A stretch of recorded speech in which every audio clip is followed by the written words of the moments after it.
Mga ka-idol, good morning sa inyong tanan. No? Nakabantay ba mo mga idol sa diri sa social media? Ini regarding bitaw aning mga pag-control ron mga ka-idol. Asa ni paingon mga ka-idol? Unsay hantungan ani? O mawala ba ni, mabura ba ning mga balita ron sa social media o matamaan magyud ang dapat matamaan ani mga ka-idol? No? Kinsa na po sisihon ani?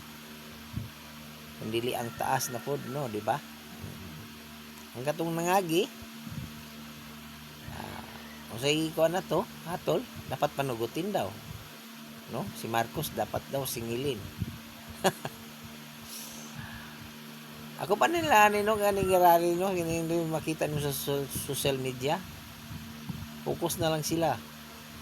Ilang panginabuhi, no? Sama na to.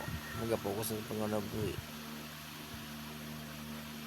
Sa murag dako masiguro nagbayad sila pod, no? O kinsa po nagbayad sila. Sige, paki-comment daw mga ka-idol sa ako sa comment section. Sige, bye-bye.